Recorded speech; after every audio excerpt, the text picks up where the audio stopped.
जुनं ते सोनं अशा प्रकारचं एक कपाट मला बघायला मिळालं.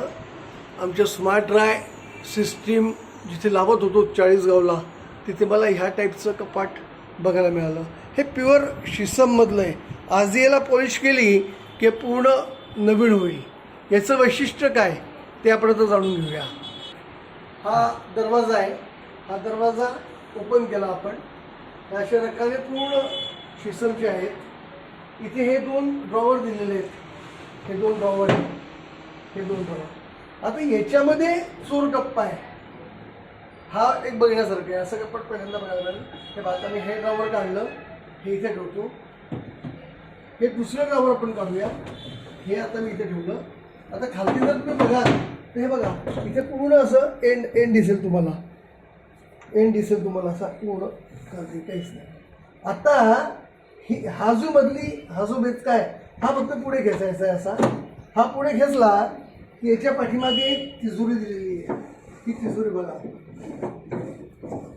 ही तिजोरी मी काढली. आता ह्या तिजोरीमध्ये कुठलंही तुमचं चीजवस्तू, सोनं चांदी जे काय असेल, नोटा वगैरे, ह्या तुम्ही ठेवू शकता. पुन्हा तुम्हाला इथं हे बा, हे दिसतंय का, हा पूर्ण रकाना, हा रकाना दिसतोय तुम्हाला. हा रकाना बसून हे परत हे टाका तुम्ही असं, आणि हे इथे उजवीकडे टाका की हे लॉक होऊन जाईल मध्ये. हे लॉक झालं. बरं, हे मागे हे आहे, हे पुढून दिसत नाही.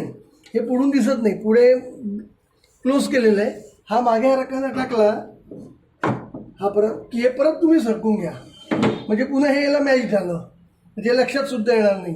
आता हा ड्रॉवर थोडा कमी लांबीचा आहे आणि हा ऑन द कॉन्ट्री हा जरा लांबीचा आहे. म्हणजे हा जो गॅप आहे, ह्या पाठीमागचा जो गॅप आहे, ह्या पाठीमागच्या गॅप म्हणजे तो चोर कप्पा केलेला आहे.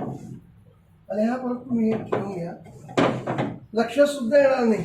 चोरी करणाऱ्याच्या पण लक्षात येणार नाही की इथे अशा प्रकारचं केलेलं आहे. हे बघा, बस हे पुन्हा ड्रॉवर आहे असेच दिसतं आपल्याला. हे ओपन तुम्ही करू शकता ह्या पद्धतीने असं, आणि परत ठेवून घ्या. हे लक्षात पण येणार नाही की हे बाहेर निघतं आणि याच्या पाठीमागे पुन्हा चोर कप्पा आहे, हे लक्षात येत नाही. असं आगळं वेगळं कपाट प्युअर शिसमचं आहे. यांना म्हटलं हा ऐतिहासिक ठेवा आहे, ऐतिहासिक वारसा आहे, चुकूनही याला विकू नका. आणि अशा वस्तूंचं जतन आपल्याकडून झालं पाहिजे. आताच्या कार्पेंटरला जर आपण हे दाखवलं तर नक्कीच या प्रकारचं आपण आपल्या घरी बनवू शकतो. धन्यवाद.